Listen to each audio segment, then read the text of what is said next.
우리의 삶이 잘 살았다 못 살았다의 기준은 이 땅에 있는 것이 아니라 천국에서 하나님 앞에 칭찬받느냐 받지 못하느냐에 달려있는 것입니다. 우리 모두가 천국에서 해같이 빛나서 하나님 앞에 칭찬받는 우리 삶이 되어지기를 간절히 축원합니다. 동양의 성인이라고 하는 공자는 자신이 싫어하는 인간상이 있다고 얘기합니다. 첫 번째는 타인의 실패를 기뻐하는 자, 두 번째는 윗사람을 헐뜯는 자, 곧 앞에서는 굽신거리면서 뒤에서는 욕하는 자를 말하는 것이죠. 세 번째는 용기는 있지만 예의가 없는 자, 네 번째는 은혜를 원수로 갚는 자, 다시 말하면 감사할 줄 모르는 자라 이렇게 얘기합니다. 그런데 그 중에서 가장 싫어하는 자가 누구냐라고 한 사람을 꼽는다면 그것은 감사할 줄 모르는 사람이다 라고 얘기를 했죠. 신앙인에게 있어서 이 감사하는 마음은 그의 영성을 측정하는 기준이 됩니다. 모든 것이 하나님으로 말미암으며 하나님께서 주신 것임을 믿는 사람은 모든 일에 감사하는 마음으로 살게 되지만 인간적인 눈으로 사물을 판단하고 하나님께 대한 인식이 결여된 사람은 매사에 불평과 불만으로 비판하며 살게 되어지죠. 어떤 일이 생기면 하나님께서 왜? 라고 생각하는 부류와 그 사람이 왜? 라고 생각하는 부류로 나누어집니다. 감사하는 사람들은 하나님을 바라보면서 하나님께서 왜? 그러면서 그것을 선한 방향으로 인도해 줄 것을 믿는 사람들이고요. 불평하는 사람들은 그 사람이 왜? 하면서 그 사람을 헐뜯는 것만 찾게 되어진다는 얘기죠. 우리 교회는 매년 7월과 11월 이 감사주일을 지키죠. 오늘은 맥주감사주일이고 11월 달엔 추수감사주일입니다. 1년에 2번 감사의 절기를 지키는데 우리가 1년에 기계도 한두 번 쓰다 보면 그건 기계가 좋은 기계가 아니라 곧 못 쓰는 기계가 되어져 버리는 것처럼 우리 삶도 마찬가지입니다. 우리가 감사는 습관적으로 해야 돼요. 매일 쓰는 기계가 매일매일 잘 돌아가는 것처럼 우리도 감사를 습관적으로 매일 꾸준히 연습하지 않으면 어느새 내 자신도 모르게 불평의 노예가 되어지고 어디가 고장난지도 모르고 그것이 옳은 줄 알고 그렇게 하는 것이 옳은 줄 알고 살아가다가 망하게 되어집니다. 신앙 없는 신앙인이 되어지고 마는 거죠. 우리가 힘써 훈련해야 할 경건한 이 연습이 있다면 그 연습은 감사합니다. 몇 번이고 감사합니다 이 말을 반복해서 살아가는 것밖에 없을 겁니다. 이익에서뿐만 아니라 손실에도 또 사람에 대해서도 그리고 자기 자신에 대해서도 감사합니다라는 이 말씀을 항상 여러분 연습하십시오. 볼테르는 말하기를 권태로운 인간이 되는 비결은 무엇이든 자꾸 짓거려 되는 것이다 그래요. 이 권태로운 무엇을 짓거리는데 그 짓거린다는 말은 좋은 말을 할 때 짓거린다는 말을 안 하죠. 계속 나쁘고 불평하고 불만인 것 그거 계속 짓거리다 보면은 내 자신이 그와 같은 삶을 살게 되어지는 거예요. 오늘부터 여러분 모든 대화에 반드시 감사합니다라는 말을 붙이는 이 습관을 들이시기를 간절히 바랍니다. 하나님께서 우리를 어떻게 축복하시고 환경을 변화시키는지 눈으로 보게 되어져요. 어떤 사람이 감사합니다라고 하는 사람이 냉수 한 모금보다도 이 부드러운 감사합니다의 말 한마디가 마음을 진정시키는 겁니다. 우리 시편에서 보면은 황소를 드림보다 감사함이 하나님이 더 기뻐하신다라고 하잖아요. 그러면 여러분 늘 감사하는 자들이 되어지기를 간절히 축원합니다. 러시아의 문호의 도스토예프스키가 쓴 이 카라마조프의 형제들이라는 책이 있습니다. 거기에서는 종교 재판을 받으시는 예수님의 이야기가 나와요. 대신문가는 온갖 잘못을 들어서 예수님을 심판합니다. 교묘한 논리와 교활한 고소를 통해 빈틈없이 자신의 주장을 입증하려고 합니다. 그 모든 것이 다 끝나고 나서 이제 예수님 차례가 되었어요. 예수님은 자신을 위하여 변호할 차례가 되었습니다. 예수님은 단호하고 위험한 그 공격자 앞으로 한 걸음 한 걸음 다가가 그에게 볼에다가 키스를 합니다. 눈부신 논리나 놀라운 표현을 하지 않았습니다. 인간의 논리에 맞추어 어떤 변명을 하지 않고 그저 자기를 공격하는 자에게 다가가서 볼과 볼을 비비면서 입맞춤을 하는 겁니다. 기독교의 본질은 참 단순합니다. 단순하지만 굉장히 의미 있는 행위가 있죠. 미움 앞에서 보여주는 그 사랑, 그 사랑에 아무 말도 할 수 없게 되어지는 것이죠. 이 접촉이라는 것은 그래서 굉장히 중요합니다. 우리가 요즘 유식한 사람들이 스킨십 하죠. 영어를 써갖고. 그게 접촉이란 말이죠. 사람과 사람이 이 접촉하는 거 굉장히 중요한 것이죠. 예수님이 우리의 구세주가 되려면은 무엇보다도 우리를 만져주시는 분이 되어야 되는 것이죠.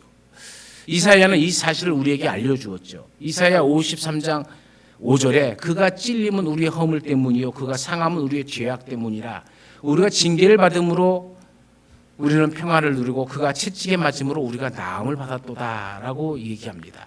아픔도 고통도 질병도 아셨기 때문에 주님은 아픈 자, 고통당하는 자, 질병에 걸린 자들을 모두 만져주시고 그것을 깨끗하게 치료해 주었죠. 우리는 예수 그리스도의 교회입니다. 예수 그리스도의 교회는 접촉의 교회입니다. 기독교는 접촉의 문화이며 촉감의 종교입니다. 성경적인 영성은 접촉입니다. 초대 크리스찬들에게 입맞춤은 능력과 그 능력을 초월하는 성령을 전달하는 것을 상징했습니다. 그래서 바울은 그의 서신 끝에다가 너희는 서로 입맞춤으로 문안하라 라고 이야기를 하죠. 그들은 사제가 성만찬을 거행할 때도 팍스 보비스쿰이라고 외치면은 그리스도의 지체들은 서로가 서로에게 다가가 입맞춤을 하였습니다. 기독교 신학에서의 두 번의 위대한 입맞춤이 나와요. 그 첫 번째 입맞춤은 하나님께서 인간을 만드신 후에 그 코에 생기를 불어넣으셨다 그러잖아요. 접촉이죠. 두 번째 위대한 입맞춤은 예수님께서 성령으로 제자들에게 새 생명을 불어넣으셨을 때 일어난 사건입니다. 그래서 구약의 이 사건과 이 신약의 이 사건을 위대한 입맞춤이다. 하나님이 인간에게 입맞춘 사건이다라고 얘기합니다. 이런 아무도 태어난 아기를 만져주지 않는다면 그 아기에는 무슨 일이 일어날까요? 죽고 말아요. 아기가 2살 정도 될 때까지 이 껴안는 것과 입 맞추는 것을 배우지 못하면 두 가지의 문제가 심각하게 생겨요. 하나는 신경학적 손상 또는 그걸 자폐증이라 얘기합니다. 마라스무스라는 용어가 있는데 이 말은 유아가 충분한 이 접촉을 경험하지 못할 때에 쇠약해져 가는 것을 가리키는 의학의 전문 용어입니다. 아기들을 만져주는 것, 그건 바로 생명과 관계가 있다는 거죠. 최근의 발표에 의하면 모체 접촉이 많을수록 유아의 지능이 발달된다고 해요. 우리나라는 세계에서 가장 모체 접촉이 많은 나라 중에 하나였죠. 아기를 업고 키웠잖아요. 그죠? 또 어머니 젖을 먹였잖아요. 그런데 요즘에는 모체 접촉이 점점 없어져 버려요. 그래서 아이들, 유아들의 지능도 이전 같지 않아요. 사람의 이 한 손에는 1500개의 감각기관이 있다는 것을 아십니까? 성경에서의 손은 굉장히 중요한 의미를 갖고 있죠. 오늘 읽었던 이 마태복음과 출애굽기는 손에 대한 이야기를 지금 하고 있어요. 안식일에 병자를 고치는 기적입니다. 모세를 부르실 때에 하나님께서 그에게 사명을 주시는 보내실 때에 기적을 보여주시는 장면입니다. 바리새인들은 예수님을 송수할 혐의를 찾고 있어요. 안식일에 회당에서 손 마른 사람이 있다는 것은 어울리지 않는 모습이죠. 왜 어울리지 않는 모습이냐면 병든 자, 저는 자들은 성전 안에 들어올 수가 없어요. 그 회당 안에 들어올 수가 없어요. 그런데 그 회당 안에 손 마른 사람이 들어온 겁니다. 바리새인들은 어울리지 않는 모습이라면서 그를 비난합니다. 그러나 주님은 그를 치유하셔서 그 회당에 어울리는 사람으로 만들어 주셨어요. 바리새인들은 예수님을 어떻게 죽일고 그 안식일에서 손 고침을 받은 그 사람을 어떻게 죽일고에 관심을 가졌지만 예수님의 관심은 저를 어떻게 살릴까에 관심이 있었습니다. 바리새인들은 예수님께서 안식일을 범했다고 고소하려 했습니다. 그러나 엄밀히 따져보면 예수님은 안식일을 범하지 않았습니다. 예수님은 일하지 않으셨죠. 율법주의자들은 행동을 굉장히 중요시 여깁니다. 그러나 예수님은 어떤 행동도 하지 아니하셨고 단 두 마디만 하셨습니다. 일어서라, 내 손을 내밀라. 그 말씀뿐이었죠. 바리새인과 예수님의 관심은 죽음과 생명의 관심이었습니다. 그만큼 관심이 달랐습니다. 레나르도 스윗이라는 사람은 영성과 감성을 하나로 묶는 교회라는 책을 썼습니다. 그 책 안에 내용이 뭐냐면은 고도로 발달한 현대 문화는 모든 것을 손을 대지 않고 작동하게 만드는 무접촉의 문화이다라고 해요. 접촉하지 않는 문화. 이 문화가 접촉에 궁핍하면 할수록 사람 사이에서는 어떤 현상이 나타나려면 예상할 수 있는 접촉적 범죄들, 폭력이 나타나기 시작한다는 거예요. 점점 무접촉 시대가 되어갑니다. 그리고 사회를 보면은 정말 점점 사회가 폭력적으로 되어갑니다. 이런 시대에 내 손을 내밀라라는 예수님의 뜻을 우리가 다시 한번 깊이 생각하면서 우리 교회는 접촉하는 교회가 되고 접촉하는 성도들이 되어지길 간절히 축원합니다. 오늘 말씀을 자세히 보면은 세 가지를 발견할 수가 있습니다. 그 첫 번째는 손이 마르면 안 되는 사람이 손이 말랐다는 거예요. 성경에는 안식일에 회당에 손 마른 사람이 있다고 하였죠. 누가는 의사입니다. 그래서 이 본문을 더 자세히 기록해 놓았습니다. 누가복음에 보면은 이 사람이 오른손이 말랐다라고 얘기합니다.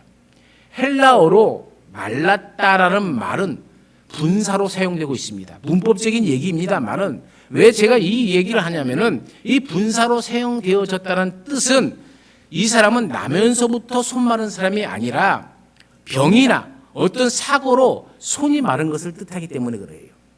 전설에 의하면 이 사람의 직업은 석수였습니다. 돌을 깨고 손질하던 사람의 오른손이 마른 겁니다. 이 사람에게는 치명적인 아픔인 것이죠. 손으로 일하는 사람이 손이 말랐다는 것은 일할 수 없게 되었음을 말하는 겁니다. 손이 마른 것은 이 사람의 생계 문제입니다. 이 사람의 봉사의 문제이기도 하죠. 성경이 말하는 손이란 일과 행위, 노동, 봉사, 때로는 능력을 의미하기도 합니다. 그렇게 볼 때 그는 아무것도 할 수 없는 딱한 처지가 되어버린 것이죠. 손은 일한다는 뜻이 있습니다. 회당 안에 손 마른 사람이 있어요. 요즘 표현으로 말하면 교회 안에 봉사의 손이 마른 사람이 있다는 겁니다. 봉사하지 못하는 사람이 있어요. 교회에서 전혀 일하지 않는 사람입니다. 성도를 전혀 섬기지 않는 사람입니다. 기도하지 않는 사람입니다.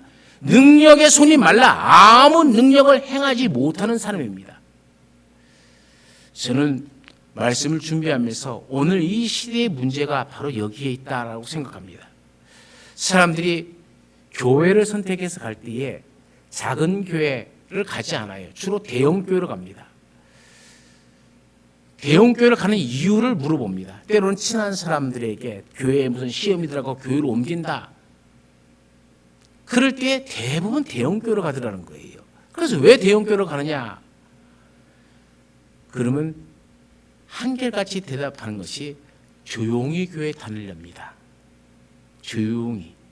왜요? 왜 조용히 다닙니까? 교회에서 작은 교회 다녔더니 일하면서 봉사하면서 뭐 하면서 부딪히면서 사람하고 하는 게 귀찮습니다. 너무 힘듭니다. 그래서 이제는 교회 다닐 때 조용히 다닙니다. 큰 교회 목회자한테 물어봐요. 교회는 그래도 수천 명이 교회 다니니까 일꾼이 많죠. 아이고, 일꾼 없어서 죽을 지경입니다. 할 일은 태사는데 일할 사람이 없어요.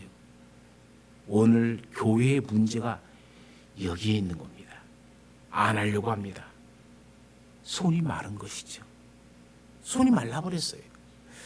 잠언서 31장 20절에는 그는 곤고한 자에게 손을 펴며 궁핍한 자를 위하여 손을 내밀며 라고 합니다. 곤고한 자에게 궁핍한 자에게 손을 내밀어서 베풀면은 과연 몇 명이나 감사하며 그 은혜를 갚을 수 있을까요? 제가 봤을 때는 그 은혜를 갚는 사람은 만에 하나 있을까 말까예요. 없습니다, 거의. 그런데 그것을 계속적으로 합니다. 여러분, 봉사요, 누가 알아줘서 하는 게 아닙니다. 하나님 안에서 내가 하나님을 사랑하는 마음으로 하는 것이죠. 왜 자꾸 사람의 말에 귀를 기울입니까? 이유는 간단한 거예요. 자기가 무엇인가 된 줄 착각하는 겁니다. 하나님께 칭찬받는 사람은 궁핍한 자에게 손을 내미는 자입니다. 아무것도 내게 갚아줄 수 없는 사람, 어떻게 보면 너무 마음까지 메말라갖고 감사합니다라는 말조차 못하는 사람에게 하염없이 손을 내미는 사람. 신명기 15장 11절에는 땅에는 언제든지 가난한 자가 그치지 아니하겠으므로 내가 네게 명하여 이르노니 너는 반드시 내 경내 내 형제의 곤란한 자와 궁핍한 자에게 내 손을 펼쳐라 얘기합니다. 하나님의 말씀입니다. 반드시 손을 펴라. 궁핍한 자에게 반드시 손을 펴라. 그 말입니다. 또한 손은 부지런하다는 뜻이 있죠. 데살로니가전서 4장 11절에는 너희에게 명한 것 같이 종용하여 자기 일을 하고 너희 손으로 일하기를 힘쓰라 그래요. 손으로 일하기를 힘쓰라 그래요. 그냥 대충 하라는 말이 아닙니다. 부지런하여 그 손으로 하는 일을 그치지 말라는 얘기입니다.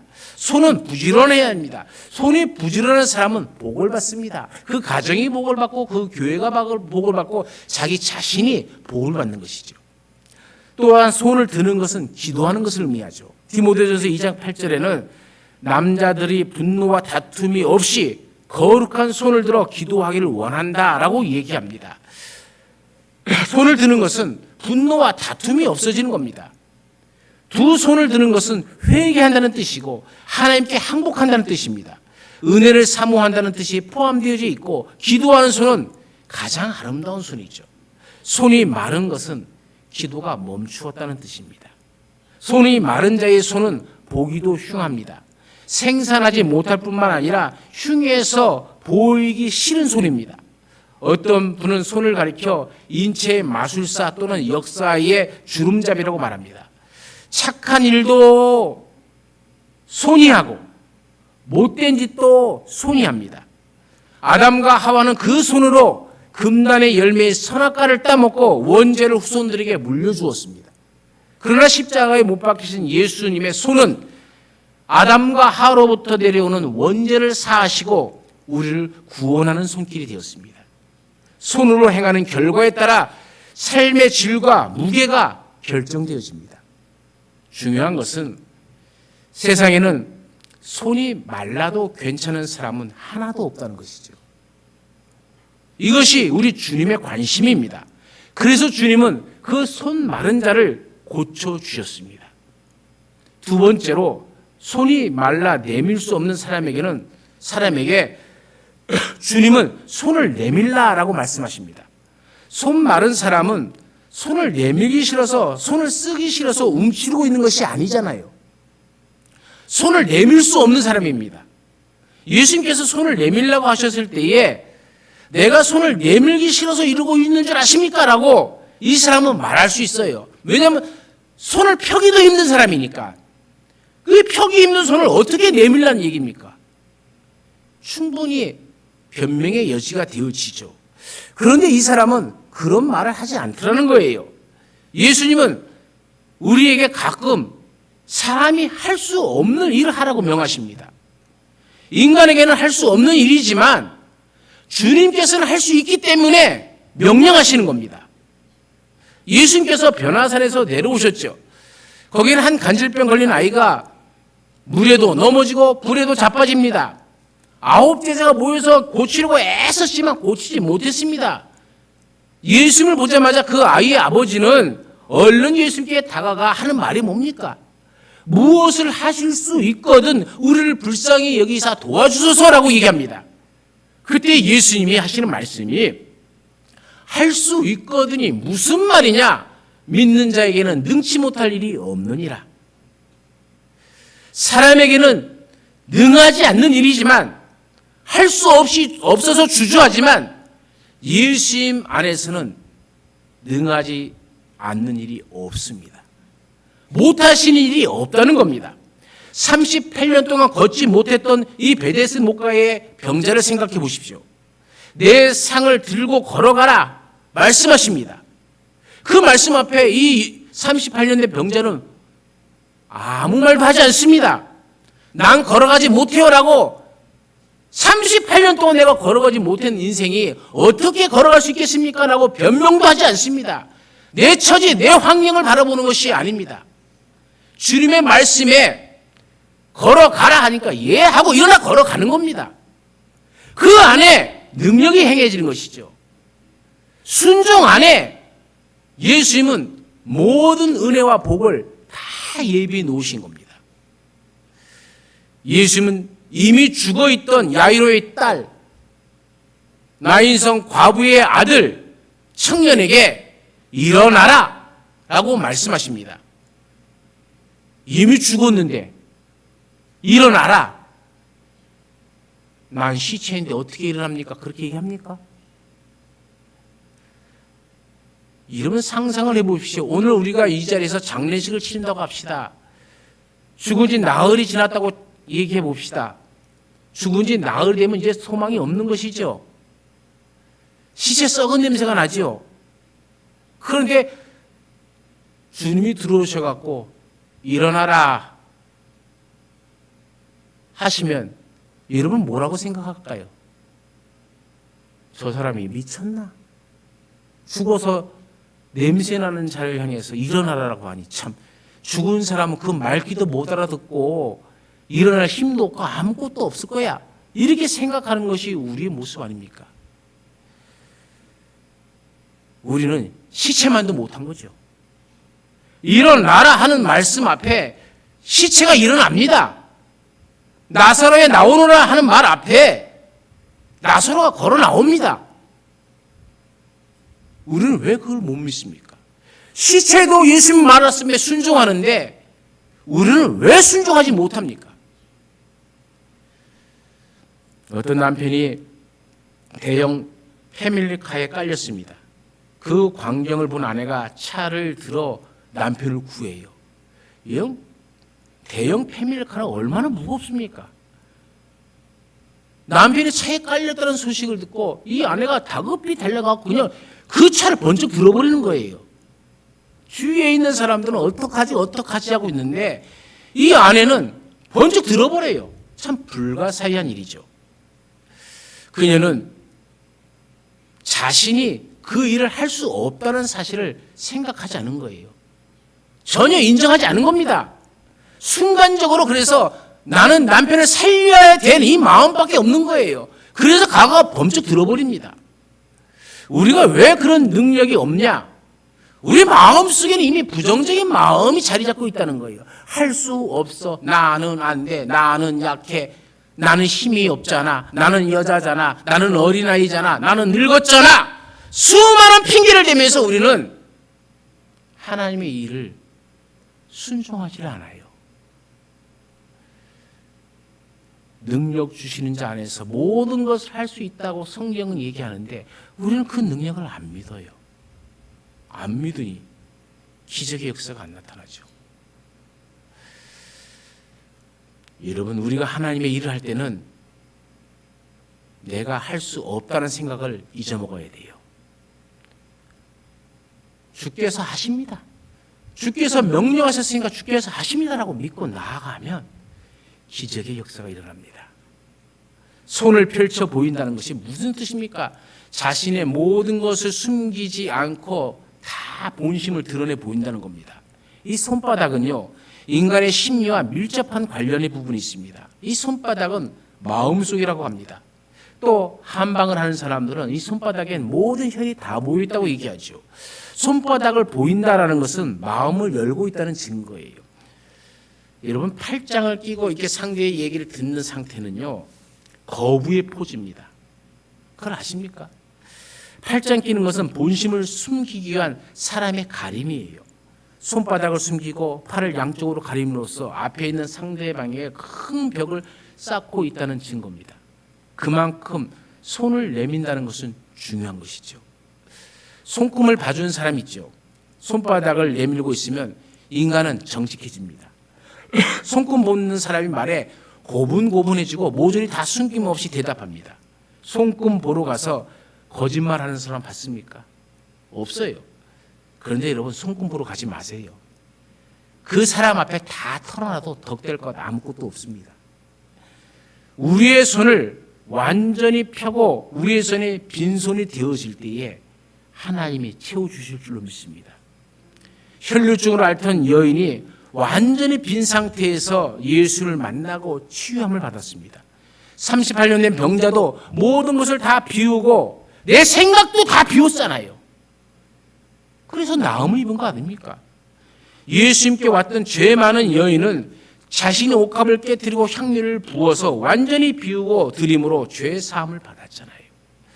히브리서 4장 13절에는 우리의 결산을 받으실 이의 눈앞에 만물이 벌거벗은 것 같이 드러나리라 라고 얘기합니다. 하나님 앞에서 우리가 완전히 드러나게 될 것입니다. 완전히 감추는 것이 없이 다 드러내 보인다는 것이죠. 그러므로 여러분, 내 힘 의지하지 말고 주님을 의지하십시오. 나는 손을 펼 수 없는 사람이라는 생각을 버리시고 손을 펴라 라는 말에 아멘 하시고 여러분의 손을 펴십시오. 봉사의 손을 펴고 희생의 손을 펴십시오. 기도의 손을 펴십시오. 그러면 하나님께서 치유의 역사와 여러분에게 주시는 능력의 역사가 나타나게 될 줄로 믿습니다. 마지막 세 번째로는 손을 내밀 때에 다른 손과 같이 회복되었다라고 얘기합니다. 다른 손과 같이 회복되었다. 이 말은 완전한 회복을 의미합니다. 주님은 우리가 손을 내밀고 완전히 비우고 복종할 때 완전하게 치유해 주십니다. 오늘 우리가 출애굽기 4장 4절을 보면은요, 내 손을 내밀어 그 꼬리를 잡으라. 그가 손을 내밀매 그것을 잡으니 그의 손에는 지팡이가 된지라 이렇게 합니다. 그의 손에서 지팡이가 되었다. 이 손이 누구 손입니까? 모세의 손이죠. 왜 손을 내밀어 잡으라고 했으며 왜 손을 내밀 때 그것을 잡았다라고 합니까? 왜 내밀어를 반복해서 얘기하고 있습니까? 내밀 수 없는 손을 내밀라는 의미예요. 내밀 수 없는 손, 그걸 내밀어야 된다는 겁니다. 뱀을 잡는데 겁내지 말라는 거예요.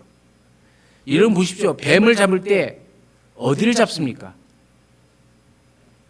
여기 뱀 잡을 사람은 최기태 집사님밖에 없을 것 같아요. 집사님 뱀 잡아보셨어요? 어디 잡아요? 잊어먹었어요? 뱀 잡을 때 어디 잡죠? 뱀은요, 이렇게 잡으면요, 꼼짝 못해요. 뒷덜미 이쪽 입이 있으면 이렇게 잡으면은요, 꼼짝 못해 축 늘어져요. 뱀이 여기에 여기 목덜미. 근데 하나님은 꼬리를 잡으라 그래요. 뱀 꼬리 잡으면 어떤 현상이 일어납니까? 꼬리를 잡으면요, 휙 하고 일어나갖고 확 물어버려요. 위험한 겁니다. 그렇잖아요. 제 생명과 관련된 거예요. 근데 하나님이 그 생명과 관련된 그 일에 대해서 모세에게 하는 말이 내 손을 내밀어서 뱀의 꼬리를 잡아라 그래요. 내밀 때 잡을 수 있는 겁니다. 모세는 하나님의 말씀에 거절하지 않습니다. 하나님 무슨 소리입니까? 뱀은 뒤통수를 잡아야죠. 그래야 안전하죠. 왜 꼬리를 잡으라 합니까? 이렇게 말하지 않아요. 잡으라 하니까는 죽는 줄 알면서 잡는 겁니다. 뱀에게 물릴 줄 알면서 잡는 겁니다. 손을 내밀 때에, 그리고 그 손으로 뱀의 꼬리를 잡을 때에 그 손에서 뱀이 지팡으로 변한 줄로 믿습니다. 손을 내미는 것은 하나님과의 신뢰 회복을 의미하는 것이죠. 하나님의 말씀을 믿지 못하면 못 잡는 겁니다. 하나님의 말씀을 믿으면 잡는 겁니다. 모세는 계속적으로 하나님의 말씀에 거부를 합니다. 저들이 나를 믿지 아니할 것입니다. 내 말을 듣지도 아니할 것입니다. 여호와께서 내게 나타나지 아니할 것이라고 생각할 겁니다. 계속적으로 거부합니다. 그때 하나님께서 내 손에 든 것이 무엇이냐? 지팡이밖에 없습니다. 던져라. 뱀이 됩니다. 그리고 그 뱀의 꼬리를 잡으라 합니다. 모세는 아무 소리 하지 않습니다. 뱀의 꼬리를 잡습니다. 하나님과의 신뢰가 회복되어지는 순간입니다. 할 수 없습니다. 할 수 없습니다. 했던 이 모세가 하나님의 말씀에 순종하는 첫 발을 내딛기 시작하는 겁니다. 요한복음 20장 27절에는 도마에게 말씀하십시오. 내 손가락을 이리 내밀어 내 손을 보고 내 손을 내밀어 내 옆구리에 넣어보라. 그리하여 믿음 없는 자가 되지 말고 믿는 자가 되라고 말씀하십니다. 예수님은 도마에게 손을 내밀어 만져보라 얘기합니다. 왜 손을 내밀어 만져보라 하십니까? 믿음을 회복시켜주기 위해서입니다. 손을 내밀면 믿음이 회복되어집니다. 사도행전 4장 30절에는 초대교회 사도들의 사역 기도가 나옵니다. 그 첫마디가 뭡니까? 손을 내밀어 병을 낫게 하옵시고. 하나님 앞에 기도합니다. 주님 앞에 기도합니다. 그러면서 손을 내밀어 병을 낫게 하옵시고라고 기도하죠. 하나님의 손을 내밀어서 우리의 병을 고쳐주옵소서. 표적과 기사와 거룩한 종 예수의 이름으로 그 모든 것이 이루어지게 하옵소서 기도를 합니다. 사도들이 손을 내미는 것은 낫게 하는 역사입니다. 병자들이 있으면 자신 있게 손을 내밀어야 됩니다. 아무리 알아도 믿어도 손을 내밀지 않으면 낫지 못합니다. 사도행전 9장 41절에는 도르가를 살리는 장면이 나오죠. 베드로가 손을 내밀어 일으켰다라고 합니다. 죽은 자에게 손을 내밀어서 일으켰더니 죽은 자가 살아나는 역사가 나타나지 않았습니까? 손을 내밀 때에 살아납니다. 손을 내민다는 것은 완전한 회복을 의미합니다. 손의 힘은 대단합니다. 손은 잘 관리하지 않고 내버려두면 머지않아 무기로 변해버립니다. 권세를 얻기 위해 남을 핥히고 살아남기 위해 누군가의 목을 죄고 쾌락을 위해 상대를 유혹하는 손이 되고 말죠. 하지만 손을 잘 다스리면 은혜의 도구가 되어집니다. 그저 하나님의 손 안에 든 연장 정도가 아니라 하나님의 손 자체가 되어지는 겁니다. 우리도 손을 주님께 내밀어 은혜의 도구가 되게 합시다.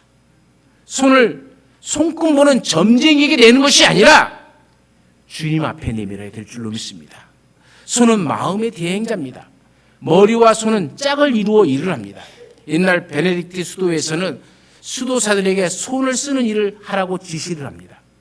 그래서 지금도 그 수도원에서는 매일 기도와 학습과 더불어 노동과 일과를 하고 있습니다. 노동은 손을 쓰는 일이죠. 노동은 손으로 하는 기도입니다. 인간의 손의 유형에는 여러 가지가 있습니다. 큰 손이 있죠. 큰 손이나 봉사를 잘하는 사람의 손을 가리키는 말입니다. 큰 손을 가진 사람은 이웃이 많고 존경을 받게 되어지고 사람들의 마음을 이끌게 되어집니다. 하지만 작은 손도 있습니다. 작은 손은 이 육체적 눈으로 보기에 작다는 것이 아니라 다른 사람에 대해서 인색한 사람을 말합니다. 이런 사람은 하나님께로부터 복도 적게 받습니다. 또 검은 손이 있어요. 검은 손은 강도, 절도범, 사기꾼, 날치기, 쓰리꾼 등의 손을 말하는 것이죠. 또 피 묻은 손이 있어요. 피 묻은 손이란 다른 사람들의 생명을 앗아간 손을 말하는 겁니다. 주먹을 쓰는 손도 있죠. 주먹을 쓰는 손은 폭행하는 사람의 손을 가리킵니다. 여러분의 손은 어떤 손입니까? 손이 행하는 일은 우리의 입으로 행하는 일보다 더 많은 진실한 것들을 보여줍니다. 손을 내민다는 것은 내 자신을 솔직하게 진정성으로 내어놓는 것을 말합니다. 손을 내민다는 것은 예수를 의심하지 않고 의지합니다. 믿는 그 자세를 말하는 겁니다. 이 손을 내민다는 것은 자신의 불가능을 인정하고 예수님의 가능성 앞에 모든 것을 맡깁니다라는 뜻을 갖고 있죠. 왜 우리의 손이 말라 있습니까? 아직 자신을 솔직하게 주님 앞에 내어놓지 못하고 있기 때문입니다. 자신을 솔직하게 주님 앞에 내어놓으십시오. 여러분의 손을 펴십시오. 주님을 향해 펴십시오. 거짓 없이 손을 펼 때에 우리의 묻어지고 메마른 손이 예수 그리스도 안에서 깨끗이 고침받고 섬김과 봉사와 크게 베푸는 큰 그리스도인이 될 줄로 믿습니다. 이 같은 축복이 여러분 것이 되어지길 간절히 축원합니다. 우리 가운데 함께 하신 하나님, 오늘 우리의 손은 어떤 손입니까? 우리는 어떤 손을 주님 앞에 내밀고 있습니까? 아니, 내밀고는 있습니까? 다시 한번 깊이 뒤돌아봅니다. 그리고 우리의 메마른 손을 주님의 말씀에 비추어 주님 앞에 내어놓습니다. 주님, 이 메마른 손을 치유하여 주시어서 주님을 위한 선한 도구로, 이웃들을 향한 선한 손으로 교회를 위하여 또 내게 맡겨진 사명을 위하여 선한 일들을 행할 수 있는 큰 손이 되게 하여 주옵소서. 우리 모두에게 하나님의 이 귀하신 능력과 기적의 역사가 나타나길 간절히 원하오며 우리 주 예수 그리스도의 이름으로 기도드리옵나이다. 아멘.